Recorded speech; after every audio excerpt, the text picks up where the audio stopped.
2024년 11월 14일 오후 경기도 양평경찰서 민원실의 공기는 평소와 다름없이 흘러가고 있었다. 늦가을의 쌀쌀한 햇살 아래 오히려 조금은 나른한 분위기마저 감돌았다. 그 정적을 깬 것은 황급히 들어서는 한 노부부 김진태 씨와 이순자 씨였다. 그들의 모습은 극도로 겁에 질려 있었고 복스러운 얼굴에는 깊은 불안감이 새겨져 있었다. 걸음걸이는 금방이라도 쓰러질 듯 위태로웠다. 당직 근무 중이던 경찰관이 황급히 두 사람을 부축해 민원인 대기실로 안내했다. 마침 회의를 마치고 지나가던 강력반 팀장 박지훈 경감의 눈에 그들의 모습이 들어왔다. 노부부의 심상치 않은 상태를 본 그는 이것이 평범한 사건이 아님을 직감했다. 그는 당직 경찰관에게 눈짓을 보낸 뒤 직접 노부부를 자신의 사무실로 이끌었다. 어르신, 이쪽으로 오시죠. 우선 앉아서 물 한잔 하세요. 박 경감은 그들을 안심시키려는 듯 낮고 차분한 목소리로 말했다. 무슨 일이신지 천천히 말씀해 보세요. 하지만 이순자 씨는 의자에 앉자마자 참았던 울음을 터뜨리며 말을 잇지 못했다. 남편 김진태 씨가 애써 침착함을 유지하려 했지만 떨리는 손과 끊어지는 목소리는 그의 극심한 공포를 감추지 못했다. 형사님, 우리 손주 좀 살려주십시오. 그는 울먹이며 말했다. 우리 민준이요, 걔가 없어졌어요. 그 애의 계모 이서연이라는 그 여자가 우리 손주를 해쳤습니다. 박지훈 경감은 즉시 사건의 심각성을 깨달았다. 그는 옆에 있던 젊은 형사에게 모든 진술을 기록하라고 지시했다. 아버님, 진정하시고 처음부터 끝까지 차근차근 말씀해 주세요. 손자 김민준 군이 언제부터 실종되었고 왜 계모를 의심하게 되셨습니까? 그러자 골마 터지기 직전의 갈등으로 가득 찬 한 가족의 비극적인 이야기가 황혼기에 접어든 두 노인의 눈물과 분노 섞인 증언을 통해 재구성되기 시작했다. 모든 것은 바로 그날 아침 민준의 담임 선생님으로부터 걸려온 한 통의 전화에서 시작되었다. 선생님은 민준이가 아무런 연락 없이 3일째 결석 중이라고 전했다.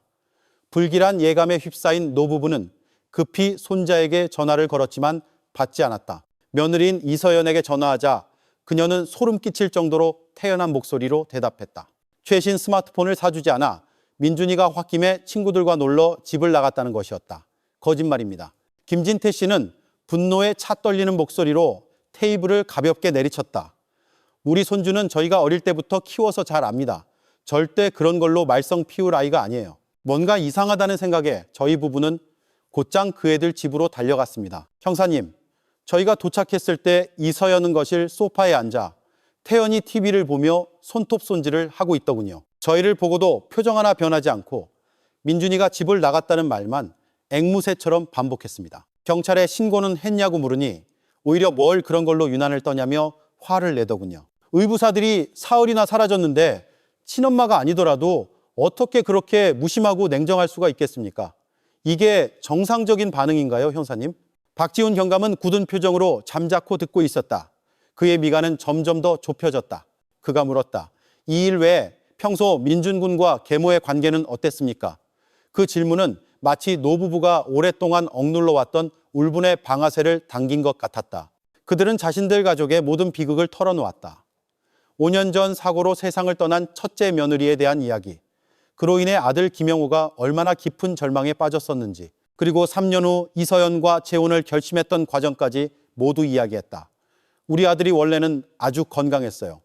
이순자 씨가 눈물을 닦으며 말을 이었다. 그런데 이상하게 그 여자와 결혼하고 나서부터 건강이 계속 나빠지더군요. 몸은 바짝 마르고 얼굴은 창백해졌어요. 이서연은 남편을 살뜰히 챙기는 척했죠. 매일같이 몸에 좋다는 한약을 직접 다려 먹였어요. 하지만 영호의 병세는 점점 악화되었고 결국 2년 만에 세상을 떠나고 말았습니다. 그때는 저희도 너무 슬퍼서 다른 생각은 못하고 그저 운명인가 보다 했어요. 하지만 지금 와서 생각해보니 우리 아들의 죽음에도 의심스러운 점이 너무나 많습니다. 그리고 가장 중요한 단서가 언급되었다. 바로 재산이었다. 김영호 씨는 사망하면서 전원주택과 대규모 양계장, 그리고 막대한 액수의 예금을 남겼다. 유언에 따라 김민준이 유일한 상속자였지만 민준이 아직 만 19세 미성년자였기 때문에 법정 대리인인 이서연이 그 모든 재산을 관리할 법적 권한을 갖게 되었다. 그 여자가 모든 돈을 쥐고 있었어요, 형사님. 김진태 씨가 말했다. 우리 손주는 자기 집에서 눈칫밥을 먹으며 살았습니다. 용돈 한 푼을 쓰더라도 그 여자에게 손을 벌려야 했죠. 모자 간의 갈등도 거기서부터 시작됐습니다. 민준이는 나중에 아버지의 사업을 물려받기 위해 유학을 가고 싶어 했어요. 하지만 이서연은 반대했죠. 아이를 곁에 둬야 통제하기 쉬우니까요. 그 여자는 민준이가만 19세 성인이 되면 자기가 빈손으로 쫓겨날까 봐 두려워했던 겁니다. 그래서 우리 손주를 눈의 가시처럼 여겼어요. 그렇기 때문에 민준이가 실종됐다는 소식을 듣고도 그렇게 태연했던 그 여자의 태도를 보고 저희 부부는 그 여자가 재산을 독차지하기 위해 우리 손주를 해쳤다고 확신하게 된 겁니다. 노 부부의 진술은 사건의 전체적인 그림을 너무나도 명확하게 보여주었다. 미스터리한 실종 사건, 재산 상속이라는 명확한 동기를 가진 유력한 용의자, 그리고 모순으로 가득 찬 태도와 진술. 이것은 더 이상 단순한 실종 사건이 아니었다. 박지훈 경감은 자신이 지금 매우 중대한 강력 사건을 마주하고 있음을 깨달았다. 그는 고통과 절망으로 가득 찬 얼굴로 앉아있는 노부부를 바라보았다. 그의 마음속에는 깊은 연민과 함께 반드시 진실을 밝혀내겠다는 굳은 결의가 차올랐다. 두 분, 걱정 마십시오. 그의 목소리는 단호했다. 이 신고는 저희가 정식으로 접수하겠습니다. 두 분께 약속드립니다. 저희는 이 사건의 진상을 명명백백히 밝혀내고 가족의 억울함을 풀어드리기 위해 끝까지 수사할 것입니다. 김진태 씨 부부가 다른 형사들의 안내를 받아 서류 절차를 마무리하기 위해 밖으로 나간 후 박지훈 경감은 즉시 사무실로 돌아왔다. 그는 수화기를 들고 서장에게 보고했다. 서장님, 방금 매우 심각한 정황의 실종 사건을 접수했습니다. 계획적인 살인 사건일 가능성이 매우 높습니다. 즉시 전담팀 구성을 건의합니다. 상부의 승인이 떨어지자 박지훈 경감은 신속하게 팀원들을 소집했다. 그는 화이트보드 앞에 서서 선하고 앳된 얼굴의 고등학생 김민준의 사진을 중앙에 붙였다. 그 옆에는 3일째 실종, 계모, 의부사들 갈등, 상속재산 분쟁이라고 휘갈겨 썼다. 그리고 마지막으로 이서연이라는 이름에 동그라미를 치고 밑줄을 2번 그었다. 첫 번째 임무다. 그가 팀원들에게 말했다. 우리는 즉시 용의자의 집으로 출동한다. 한 팀은 이서연을 직접 상대하고 다른 팀은 기술적인 조치를 통해 집 주변과 양계장을 정밀 수색한다. 왠지 모르게 이 아이의 실종에 대한 해답은 바로 그 저택 안에 있을 것 같은 불길한 예감이 든다. 김진태 씨 부부가 경찰서를 떠난 지 불과 15분 후 수사팀의 차량 행렬이 움직이기 시작했다. 박지훈 경감은 조수석에 앉아 깊은 생각에 잠긴 채 창밖을 응시했다. 그는 서두르지 않았다. 자신이 곧 마주할 상대가 보통 내기가 아님을 알고 있었다.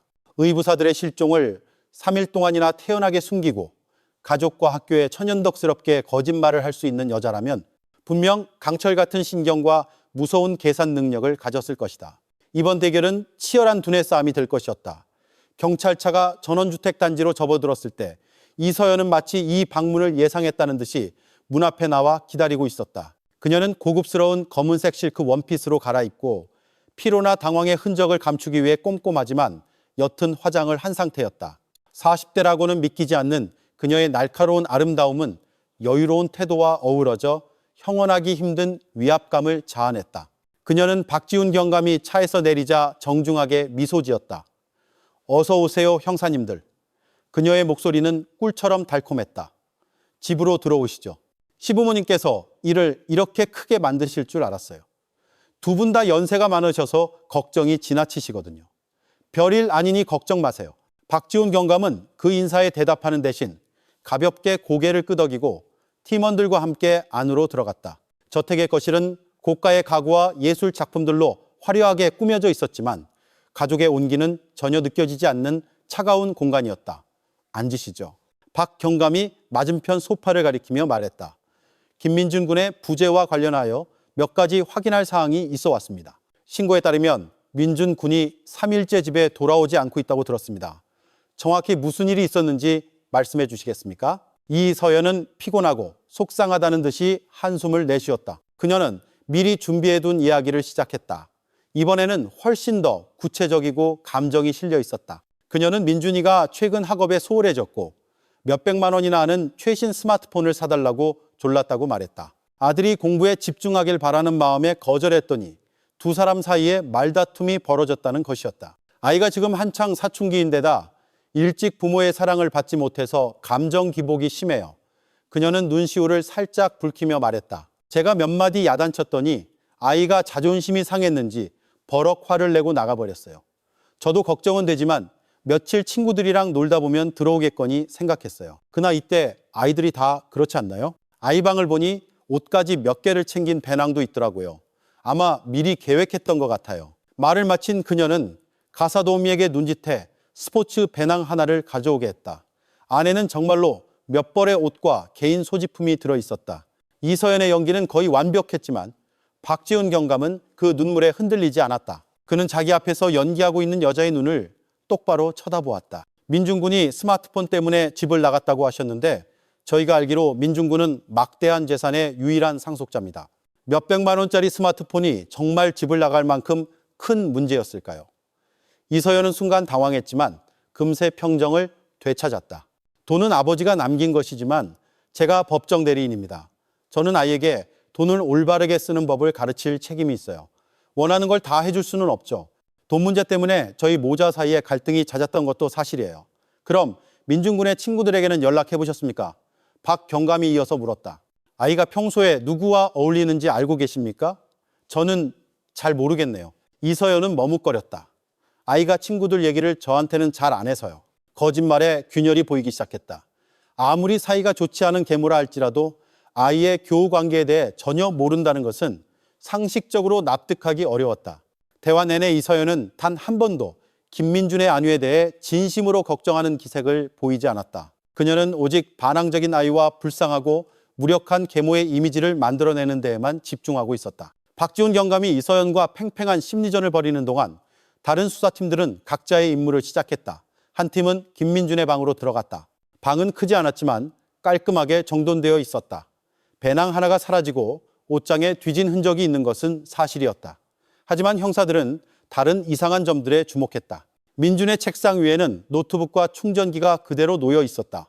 그가 가장 아끼던 일본 만화책 전집도 책장에 가지런히 꽂혀 있었다. 그리고 특히 침대 머리맡 작은 협탁 위에는 나무 액자 하나가 가장 소중한 위치에 놓여 있었다. 액자 속에는 민준이 환하게 웃는 한 여성과 함께 찍은 사진이 들어 있었다. 그의 돌아가신 친어머니였다. 한 젊은 형사가 말했다. 이상합니다. 집을 나가는 10대가 옷은 안 챙겨도 노트북이나 이렇게 소중한 물건을 두고 갈 리가 없습니다. 이 발견은 가출 현장이 의도적으로 연출되었을 가능성이 높다는 추측에 힘을 실어주었다. 같은 시각 다른 수사팀은 저택 뒤편의 넓은 양계장으로 향했다. 현대식 축사 안에 있는 수천 마리의 닭들이 쉴 새 없이 울어댔다. 닭 분뇨와 사료의 역한 냄새가 코를 찔렀다. 하지만 형사들의 주의를 끈 것은 양계장 가장 구석에 단단하게 지어진 기계와 사료를 보관하는 창고였다.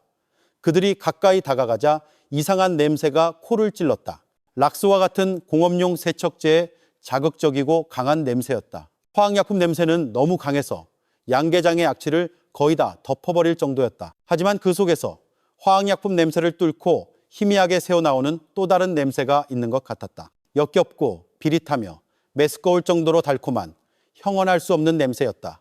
창고 문은 잠겨있지 않았다. 형사들이 문을 밀고 안으로 들어섰다.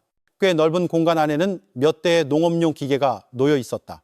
시멘트 바닥은 물에 흠뻑 젖어 있었고 아주 철저하게 솔질과 물청소를 한 흔적이 역력했다. 아직도 구석구석에는 물이 고여 있었다. 화학세정제 냄새는 안에서 더욱 지독하게 풍겼다. 그리고 그들은 그것을 보았다. 창고 한가운데에 거대한 산업용 분쇄기가 우뚝 서 있었다. 이것은 뼈나 농업 부산물 등을 갈아 가축 사료에 섞는 데 사용되는 전문 기계였다. 기계는 비교적 새 것처럼 보였지만 이상할 정도로 깨끗하다는 점이 기이했다. 스테인리스 스틸로 된 기계 본체 전체가 흙이나 얼룩 하나 없이 반짝였고 마치 누군가가 화학약품을 사용해 아주 작은 틈새까지 세심하게 닦아낸 것 같았다. 경험 많은 베테랑 형사가 가까이 다가갔다. 그는 몸을 숙이고 장갑을 낀 채 청소가 닿기 어려운 기계 밑에 작은 틈새에 손가락을 넣어 살짝 훑었다. 손가락을 뺐을 때 그의 손끝에는 붉은 갈색의 끈적한 액체가 묻어 있었다. 그는 코에 가져가 냄새를 맡았다. 아주 희미했지만 그는 그것이 기계의 기름 냄새가 아님을 알 수 있었다. 그것은 피 냄새였다. 정보는 즉시 무전기를 통해 박지훈 경감에게 보고되었다. 보고를 들은 그는 여전히 평온한 표정을 유지했지만 그의 마음속에서는 거대한 파도가 일고 있었다. 비상식적으로 깨끗하게 청소된 방, 의심스러울 정도로 철저히 닦인 기계, 다른 냄새를 감추기 위한 지독한 화학약품 냄새. 이 모든 단서들은 이서연의 모순된 진술과 결합하여 하나의 끔찍한 진실을 가리키고 있었다. 그는 자리에서 일어나 대화를 마무리 지었다. 협조해 주셔서 감사합니다. 그는 아무런 감정 없는 목소리로 이서연에게 말했다. 저희는 계속해서 추가 확인을 진행하겠습니다. 이 기간 동안 필요시 연락이 용이하도록 거주지를 벗어나지 말아주시길 바랍니다. 이서연은 미소 지었다. 모든 것을 속였다고 생각하는 자의 자신감 넘치는 미소였다. 네, 물론이죠. 민준이 소식이 있으면 가족에게 빨리 알려주시길 바랍니다. 경찰 차량 행렬이 떠났다. 차가 코너를 돌아 완전히 사라지자 박지훈 경감은 옆자리의 동료에게 차갑게 말했다. 즉시 사복 형사 2명을 이 저택에 24시간 잠복시켜 단 1초도 용의자를 시야에서 놓치면 안 돼. 저 여자가 마지막 흔적을 없애기 위해 곧 움직일 것 같은 느낌이 들어. 그는 자신이 곧 이곳에 다시 돌아올 것임을 알았다. 그리고 다음번에는 손님으로서가 아닐 것이었다. 그는 압수수색 영장을 손에 들고 돌아올 것이었다. 다음 날 전담팀의 수사 시스템은 긴박하게 가동되기 시작했다. 지휘본부에서 박지훈 경감은 화이트보드 앞에 섰다. 그 위에는 순수함과 교활함의 극명한 대비처럼 김민준과 이서연의 사진이 나란히 놓여 있었다. 현장에서의 초기 발견, 즉 어설프게 조작된 방과 의심스럽게 세척된 창고는 그의 가설을 더욱 굳건하게 만들었다. 이서연은 거짓말을 하고 있었다. 하지만 그 거짓말을 벗겨내기 위해서는 이서연이 통제할 수 없는 세상, 즉 김민준의 세상으로부터 얻어지는 객관적인 증거가 더 필요했다. 오늘 우리의 임무는 명확하다. 그가 팀원들에게 말했다. 우리는 아이와 가장 가까웠던 사람들을 통해 김민준이라는 아이의 진짜 모습을 재구성해야 한다. 동시에 과학기술의 힘을 빌려 아이가 사라지기 직전 마지막 시간들을 재현해야 한다. 이 두 가지 공격은 동시에 이루어져야 한다. 한 수사팀은 즉시 양평고등학교로 파견되었다. 그들은 담임 선생님뿐만 아니라 민준과 가장 친했던 반 친구들을 만났다. 대화는 학생들이 마음을 열 수 있도록 학교 상담실이라는 은밀한 공간에서 진행되었다. 가장 먼저 불려온 사람은 민준의 짝꿍이자 가장 친한 친구인 발현우였다. 현우는 활발하고 명랑한 아이였지만 민준의 실종이 계모와 관련 있을 수 있다는 말을 듣자 얼굴이 굳어지며 분노를 감추지 못했다. 저는 안 믿어요. 형사들이 질문을 던지자마자 현우가 단호하게 말했다. 민준이가 집을 나갔다는 건 절대 믿을 수 없어요. 말도 안 돼요. 현우는 민준이가 특히 아버지가 돌아가신 후 매우 내성적인 아이가 되었다고 말했다. 민준이가 유일하게 믿고 속마음을 털어놓는 상대가 바로 현우였다. 민준은 현우에게 계모와 함께 사는 것이 얼마나 답답하고 숨막히는지 여러 번 이야기했다. 그 아줌마가 민준이를 때리거나 욕하는 건 아니었어요. 현우는 분한 목소리로 말했다. 하지만 감옥보다 더 심하게 통제했어요. 어디 가는지, 뭘 하는지, 돈을 얼마 쓰는지 전부 보고해야 했어요. 자기 집이 아니라 남의 집에 사는 것 같다고 했어요. 민준이의 가장 큰 꿈은 대학에 합격해서 유학을 가고 그 집에서 벗어나는 거였어요. 할아버지, 할머니를 정말 사랑해서 주말마다 자전거를 타고 찾아뵈었어요. 그런 애가 어떻게 아무에게도 말없이 집을 나갈 수가 있겠어요? 형사가 스마트폰과 관련된 말다툼에 대해 묻자 현우는 코웃음을 쳤다. 그건 그 아줌마의 핑계일 뿐이에요. 민준이는 물질적인 것에 욕심내는 애가 아니에요. 휴대폰도 아직 쓸만했어요. 지난주에 저한테 얘기했어요. 계모한테 유학 절차를 알아보고 싶다고 말했다가 엄청나게 화를 냈다고요. 공부는 안 하고 놀 생각만 한다면서요. 민준이는 그때 정말 슬퍼하고 실망했어요. 저한테 아무래도 내년 내가만 19살이 되어야 내 인생을 스스로 결정할 수 있을 것 같아 라고 말했어요. 박현우의 증언은 이서연이 만들어낸 시나리오에 강력한 일격을 가했다. 그것은 김민준이 가출할 의도가 전혀 없었으며 오히려 미래에 대한 명확한 계획을 세우고 자유로워질 날을 끈기 있게 기다리고 있었다는 것을 보여주었다. 한편 사이버 수사팀이 주도한 두 번째 수사 라인에서도 그에 못지않게 중요한 결과가 나왔다. 검찰의 허가를 받아 그들은 통신사와 협력하여 김민준의 모든 통화 기록과 휴대폰 위치 데이터를 추출했다. 보고서에 무미건조한 숫자들은 섬뜩한 그림을 그려냈다. 민준의 휴대폰에서 마지막으로 발신된 통화는 11월 11일 저녁 7시, 즉 그가 사라졌다고 알려진 날의 전날 밤이었다. 그것은 현우에게 숙제를 묻기 위한 짧은 통화였고 그 이후로는 어떠한 발신이나 수신 기록도 없었다. 휴대폰의 마지막 위치 신호는 그날 밤 10시에 기록되었으며 김 씨의 저택에서 불과 500m 떨어진 기지국에서 발신되었다. 그리고 그 신호는 마치 휴대폰의 전원이 꺼지거나 유심칩이 제거되거나 파괴된 것처럼 완전히 사라졌다. 민준이 자주 사용하던 카카오톡, 페이스북 같은 SNS 계정과 온라인 게임 계정 모두 그날 밤 이후로 완벽한 침묵 상태였다. 새로운 게시물도 메시지도 로그인 기록도 없었다. 가상세계에서 활발했던 한 10대의 삶이 갑자기 끊겨버린 것이다. 이것은 새로운 삶을 시작하려는 사람의 주도적인 행동이 아니라 수동적인 실종의 징후였다. 친구들의 증언부터 디지털 데이터에 이르기까지 모든 증거는 단 하나의 결론을 향하고 있었다. 김민주는 집을 나가지 않았다. 그는 이서연이 모자 간의 다툼이 있었다고 말한 바로 그날 밤 자신의 집에서 갑작스럽고 미스터리하게 사라졌다. 계모의 거짓말은 이제 그 실체가 드러나고 있었다. 이러한 수사와 병행하여 이서연을 감시하는 임무를 맡은 잠복팀도 쉴 틈 없이 움직였다. 그러나 예상과 달리 이서연은 불안하거나 당황하는 기색 없이 무서울 정도로 규칙적인 생활을 유지했다. 아침에는 시장에 가고 오후에는 양계장에 나가 일꾼들을 지휘했으며 저녁에는 TV를 보거나 스파에 갔다.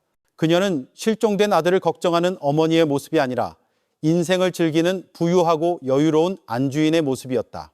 그녀는 민준의 친구들에게 안부를 묻는 전화 한 통 하지 않았고 SNS에 사람을 찾는다는 글 한 줄 올리지 않았다. 그 평온함이야말로 형사들에게는 가장 비정상적인 모습이었다. 하지만 민준이 실종된 지 닷새째 되던 날 형사들은 주목할 만한 행동을 포착했다. 이서연이 한 고급 카페에서 지역에서 유명한 변호사와 개인적으로 만난 것이다. 만남은 이 시간 이상 지속되었고 대화 내용은 들을 수 없었지만 이 민감한 시기에 변호사를 찾는다는 것 자체가 그녀가 법적 싸움을 준비하고 있음을 보여주었다. 아마도 실종자 선고 절차와 그 경우 상속권에 관한 법률 규정을 알아보고 있을 가능성이 높았다. 박지훈 경감은 모든 정보를 종합했다. 범죄의 그림은 점점 더 선명해지고 있었다. 동기, 갈등, 거짓말 모든 것이 증명되었다. 하지만 그에게는 여전히 마지막 카드를 뒤집을 수 있게 해줄 가장 중요한 한 가지, 즉 물적 증거가 부족했다. 그에게는 법의학팀이 저택과 양계장의 벽돌 한 장, 땅 한 뼘까지 파헤칠 수 있는, 특히 미스터리한 분쇄기가 있는 그 창고를 샅샅이 뒤질 수 있는 전면적인 압수수색 영장을 발부받을 만한 확실한 이유, 즉 결정적인 근거가 필요했다. 그는 이서연이 늙은 여우처럼 교활하여 쉽게 허점을 드러내지 않을 것임을 알았다. 하지만 그는 또한 완벽한 범죄는 없다고 믿었다. 범죄자가 아무리 치밀하게 계산해도 모든 흔적을 지울 수는 없는 법이다. 그와 그의 팀원들은 시간과 인내심을 겨루는 팽팽한 두뇌 싸움을 벌이고 있었다. 그들은 이서연이 실수를 저지르기를 혹은 예상치 못한 증인이 나타나 범죄의 문을 열 마지막 열쇠를 가져다 주기를 기다려야 했다. 수사는 6일째로 접어들었다. 전담팀의 인내심은 한계에 다다르고 있었다. 이서연을 감시하던 두 형사는 그녀가 여전히 이상할 정도로 평온하며 동요하거나 도주하려는 기미가 전혀 보이지 않는다고 보고했다. 마치 그녀는 자신이 모든 흔적을 완벽하게 지웠고 자신이 저지른 끔찍한 범죄를 아무도 찾아낼 수 없다고 확신하는 듯했다. 박지훈 경감은 초조함을 느꼈지만 이서연처럼 냉혈하고 교활한 자와의 심리전에서 성급함은 가장 큰 적이라는 것을 알고 있었다. 그에게는 그녀의 완벽해 보이는 방어력을 단번에 무너뜨릴 한 방, 번개 같은 일격이 필요했다. 그리고 그 번개는 누구도 예상치 못한 곳에서 나타났다. 그날 아침 허름한 옷차림의 초라한 행색의 한 중년 남성이 경찰서로 찾아와 수사 책임자를 직접 만나게 해달라고 조심스럽게 요청했다. 그 남자의 이름은 최달수, 김 씨 가족의 양계장에서 거의 10년 가까이 일해온 인부였다. 그는 바로 어제 아무런 정당한 이유 없이 이서연에게 해고당했다고 했다. 박지훈 경감의 사무실에서 최 씨는 의자 끝에 위축된 채 앉아 있었다. 그의 거친 두 손은 서로 얽혀 있었고 얼굴에는 억울함과 약간의 두려움이 어려 있었다. 형사님, 그는 작고 머뭇거리는 목소리로 이야기를 시작했다. 이게 관련이 없을 수도 있지만 계속 마음에 걸려서요. 민준 도련님이 실종되던 그날 밤 사모님 행동이 많이 이상했습니다. 박지훈 경감은 즉시 몸을 바로 세웠다. 이것이 바로 그가 기다리던 것임을 직감했다. 그는 최 씨에게 진정하고 계속 이야기하라고 손짓했다. 최 씨는 양계장의 작업 규율이 매우 엄격하다고 말했다. 저녁 6시가 되면 모든 인부가 퇴근해야 하고 사료를 가공하는 창고는 잠가야 했다. 하지만 그날 밤 11시가 거의 다 되었을 때 양계장 근처 도랑에서 낚시를 하러 가던 그는 창고에 불이 환하게 켜져 있는 것을 보고 매우 놀랐다고 했다. 호기심이 생긴 최 씨는 몰래 다가가 덤불 뒤에 숨어 창문 틈으로 안을 들여다보았다. 정말 이상한 광경을 봤습니다. 형사님. 최 씨는 당시를 회상하며 떨리는 목소리로 말했다. 안에는 사모님 혼자 계셨어요. 그분이 산업용 분쇄기를 돌리고 있더군요. 기계에 돌아가는 소리가 아주 요란했어요. 정말 이상했어요. 평소에는 낮에 저희 인부들만 닭뼈나 옥수수를 갈 때 그 기계를 쓰거든요. 사모님은 지금까지 그런 힘든 일에 손 한 번 댄 적이 없는데 하물며 한밤중에 말이죠. 그분은 머리부터 발끝까지 비옷을 입고 장갑이랑 마스크까지 쓰고 있어서 아주 기묘해 보였습니다. 최 씨는 박지훈 경감의 등골을 오싹하게 만드는 세부 사항을 계속 이야기했다. 그분은 계속해서 큰 물통으로 물을 퍼서 분쇄기 투입구에 쏟아붓고 또 솔로 아주 박박 문질러 닦고 있었어요. 마치 뭔가 아주 끔찍한 얼룩을 지우려는 것처럼요. 저는 너무 무서워서 조금보다 그냥 집으로 돌아왔습니다. 그런데 다음날 아침에 출근해 보니 사모님이 낡은 닭 사료 포대를 전부 새 것으로 바꿔놓았더군요. 그리고 창고 안에서는 락스 냄새가 어찌나 지독한지 수십 미터 밖에서도 맡을 수 있을 정도였습니다. 왜 이제야 신고하신 겁니까? 박지훈 경감이 물었다. 저도 무서웠습니다. 최 씨는 기어 들어가는 목소리로 말했다. 사모님은 무서운 분이에요. 제가 입을 잘못 놀렸다가는 바로 일자리를 잃을 테니까요. 그냥 사적인 일이 있나 보다 하고 넘기려고 했습니다. 그런데 며칠 뒤에 민준도련님이 실종됐다는 소식을 들었고 어제는 갑자기 저를 부르시더니 제가 늙어서 일의 능률이 떨어진다는 둥 애둘러 말하며 한 달치 월급을 쥐어주고는 바로 해고해버렸습니다. 그때 뭔가 잘못되었다는 걸 느꼈습니다. 아무래도 저를 입막음하려고 해고한 것 같다는 생각이 들었습니다. 밤새 고민하다가 여기 와서 형사님들께 말씀드려야겠다고 결심했습니다. 최달수의 증언은 전담팀이 애타게 찾아 헤매던 마지막 퍼즐 조각이자 황금 열쇠였다. 그것은 흩어져 있던 모든 단서들을 완벽하게 하나로 연결했다. 그 운명의 밤, 창고 안에서 무슨 일이 일어났는지를 재구성해 주었다. 이서연은 김민준을 살해했을 뿐만 아니라 닭 사료 분쇄기를 이용해 상상할 수 없는 잔혹한 방식으로 자신의 범죄를 은폐하려 했던 것이다. 형사들이 맡았던 그 지독한 화학약품 냄새는 바닥을 닦기 위한 것이 아니라 피냄새와 한 생명의 마지막 흔적을 지우기 위한 것이었다. 즉시 박지훈 경감은 전담팀 전원을 소집했다.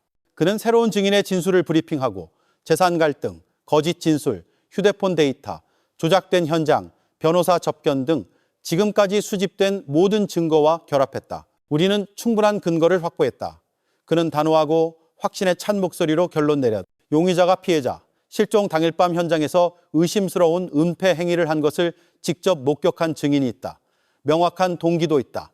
용의자의 거짓말도 입증했다. 저는 검찰에 용의자 이서연의 주거지와 작업장에 대한 긴급 압수수색 영장을 즉시 승인해 줄 것을 요청하며 동시에 창고 내 분쇄기에 대한 압수 및 법의학적 감정을 포함한 수사 기법을 적용할 수 있도록 허가해 줄 것을 건의한다.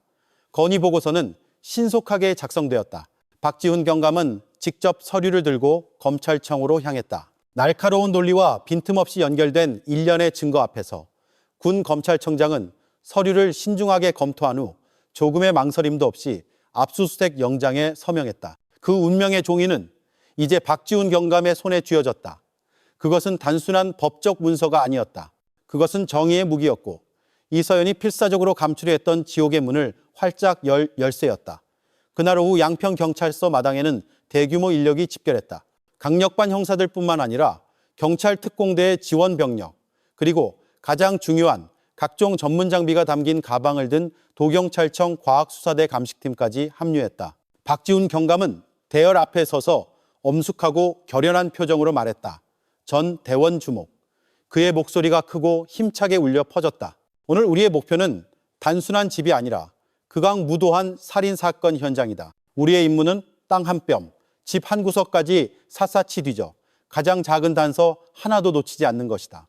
신중하고 전문적으로 행동하여 저 악마가 죗값을 치르도록 모든 증거를 확보하라. 피해자 김민준을 위한 정의를 위해 출동. 경찰 차량 행렬은 이번에는 더 이상 조용하지 않았다. 사이렌을 울리며 저물어가는 황혼 속 도로를 질주했다. 그들은 김 씨의 저택으로 향하고 있었다. 이번 귀환에 그들은 빈손으로 돌아오지 않을 것이었다. 그들은 진실과 함께 돌아올 것이었다. 경찰 차량 행렬은 마지막 순간까지 기습 효과를 유지하기 위해 사이렌이나 경광등을 켜지 않은 채 자갈이 바퀴 아래서 서걱거리는 소리만 내며 조용히 언덕길로 진입했다. 박지훈 경감의 지휘 차량이 정문 바로 앞에 멈춰 섰을 때 이서연은 마당에서 화초에 물을 주고 있었다. 소리를 듣고 돌아선 그녀는 경찰차와 수십 명의 제복 입은 경찰들이 쏟아져 나오는 것을 보고는 입가의 미소가 즉시 굳어버렸다. 사건이 시작된 이래 처음으로 이서연의 자신감 넘치던 여유로운 표정이 사라지고 그 자리에는 감출 수 없는 당혹감이 스쳐 지나갔다. 박지훈 경감은 2명의 형사 그리고 검찰 관계자와 함께 그녀를 향해 빠르게 다가갔다. 그는 아무 말 없이 이서연의 얼굴 앞에 긴급 압수수색 영장을 펼쳐 보였다. 우리는 이곳에 김민준 군의 실종과 관련된 증거가 은닉되어 있다고 믿을 만한 충분한 증거를 확보했습니다.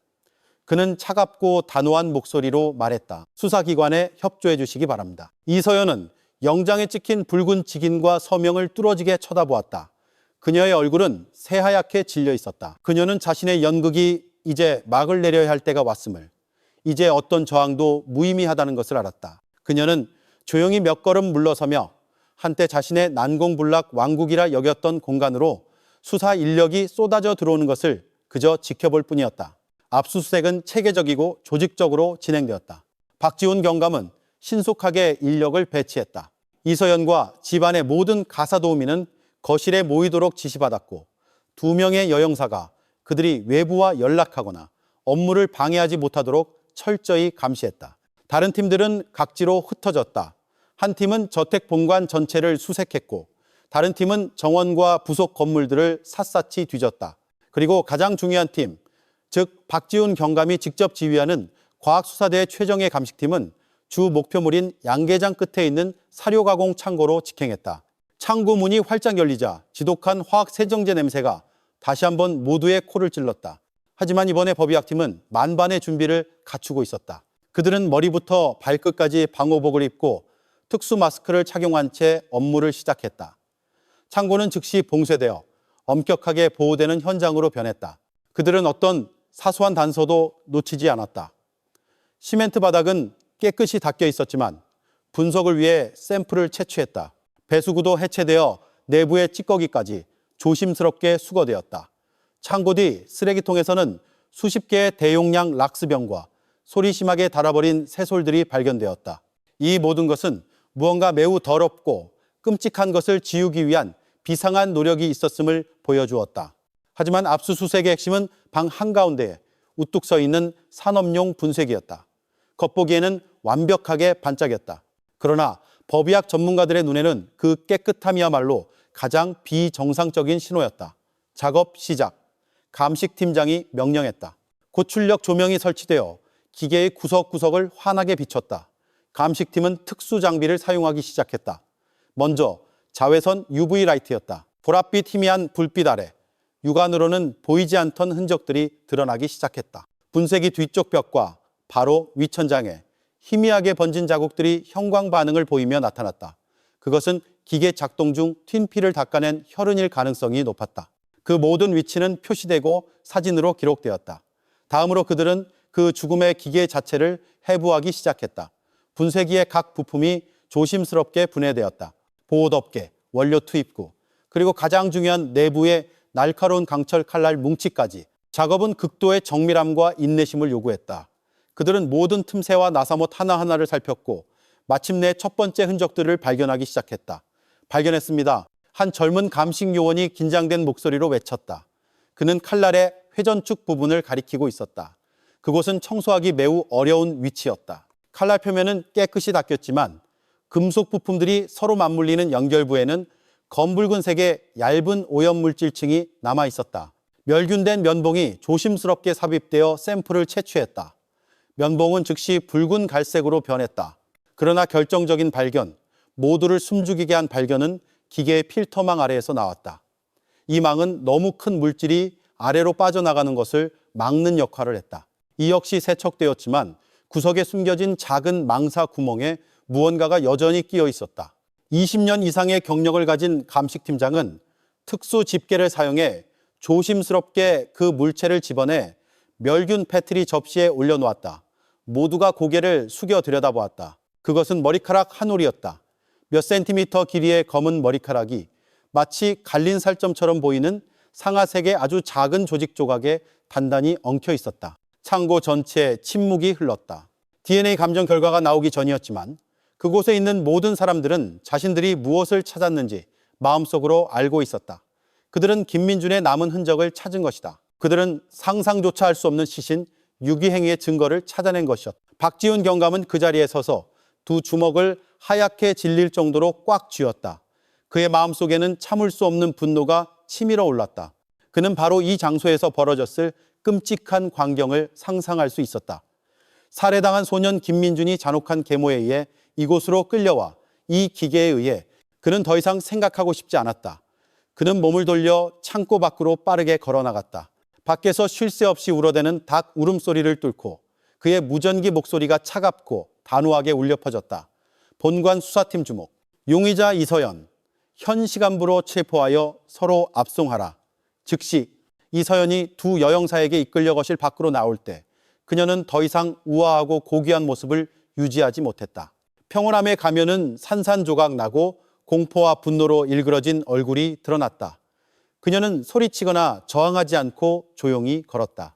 하지만 창고 쪽에서 나오는 박지훈 경감을 스쳐 지나가는 그녀의 눈빛에는 극도의 증오가 서려 있었다. 그녀는 바로 이 남자가 모든 것을 망쳐 놓았다는 것을 알았다. 첫 번째 신문은 그날 밤 바로 경찰서에서 진행되었다. 이제 회색 수의를 입은 이서연은 박지훈 경감과 마주 앉았다. 그녀는 금세 평정을 되찾은 듯 보였다. 그녀는 자신의 마지막 무기, 즉 침묵과 완강한 부인을 사용하기 시작했다. 저는 아무것도 모릅니다. 그녀는 모든 질문에 그 말만 반복했다. 저를 체포한 것은 위법입니다. 무고죄로 고소할 겁니다. 박지훈 경감이 왜 한밤중에 창고를 그렇게 철저하게 청소했는지 묻자 그녀는 태연하게 대답했다. 내 집을 내가 청소하고 싶을 때 청소하는데 그게 무슨 문제라도 되나요? 인부의 증언을 언급하자 그녀는 비웃었다. 나한테 해고당한 인부가 당연히 나에 대해 나쁜 말을 지어내겠죠. 그런 사람 말을 믿는 겁니까? 이서연은 매우 강력한 상대였다. 그녀는 침착했고 논리가 날카로웠으며 진술에서 어떤 허점도 드러내지 않았다. 그녀는 수사기관이 공식적인 감정 결과를 내놓기 전까지는 자신에게 부인할 기회가 남아있다는 것을 알고 있었다. 박지훈 경감은 서두르지 않았다. 그는 이런 여자에게 압박이 통하지 않을 것임을 알았다. 그는 신문을 잠시 중단하라고 지시했다. 저 여자, 저기서 생각할 시간을 좀 주지. 그가 동료에게 말했다. 침착한 척할수록 우리가 마지막 증거를 내밀었을 때 더 처참하게 무너질 테니까. 이틀 후 국립과학수사연구원 국과수의 감정 결과서가 봉인된 봉투에 담겨 도착했다. 예상대로 결과는 모든 것을 확증했다. 분쇄기에서 발견된 조직 샘플은 인간의 DNA 구조를 가지고 있었고 함께 발견된 머리카락은 김민준의 방빗에서 채취한 머리카락 샘플과 100% 일치했다. 벽과 천장의 형광 반응 흔적 역시 피해자와 동일한 혈액형의 인간 혈흔으로 확인되었다. 모든 증거가 테이블 위에 놓였다. 두 번째 신문이 시작되었다. 이서연이 조사실로 들어왔다. 이틀간의 구금 생활로 이전보다 자신감이 조금 꺾인 모습이었지만 여전히 냉정한 표정을 유지하려 애썼다. 박지훈 경감은 말을 많이 하지 않았다. 그는 그저 두꺼운 감정 서류 뭉치를 이서연 쪽으로 조용히 밀었다. 맨 위에는 분쇄기에서 발견된 머리카락과 살점 조각을 확대한 섬뜩한 사진들이 있었다. DNA 감정 결과가 나왔습니다. 박지훈 경감이 느리고 또렷한 목소리로 말했다.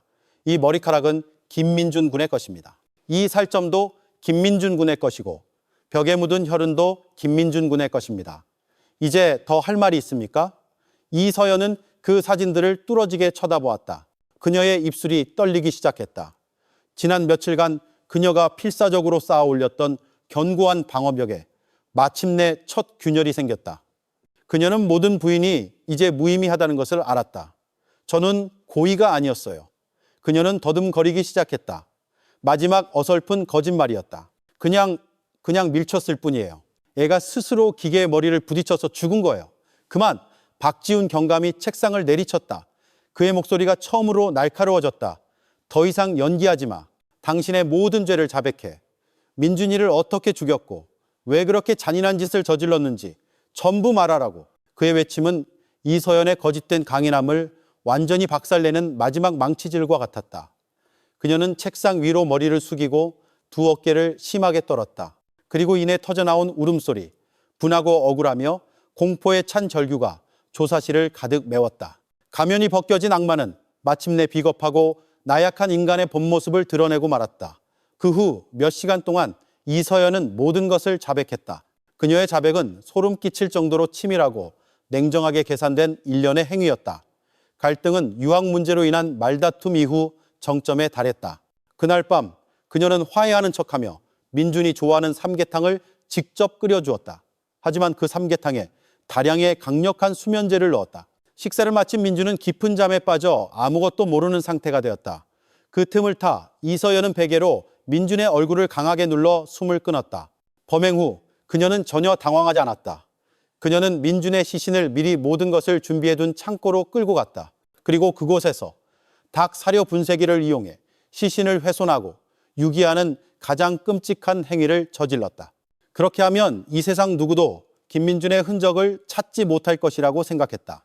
시신의 남은 부분은 사료와 섞어 양계장에 수천 마리 달걀에 뿌려 자신이 증오하던 의부사들의 존재를 완전히 지워버렸다. 그 끔찍한 행위를 마친 후 그녀는 밤새 화학약품으로 현장을 청소하고 민준이 집을 나간 것처럼 가짜 현장을 꾸몄다. 그녀는 며칠만 지나면 모든 것이 잠잠해질 것이고 그때 아들이 실종되었다고 신고하면 몇 년 후 법에 따라 합법적으로 모든 재산의 상속자가 될 것이라고 믿었다. 계획은 거의 완벽했지만 그녀는 두 노부부의 끈질김, 담임 선생님의 헌신, 그리고 수사관들의 날카로움을 예상하지 못했다. 그리고 가장 중요하게도 그녀는 아무리 작을지라도 범죄 흔적을 모두 지울 수는 없었다.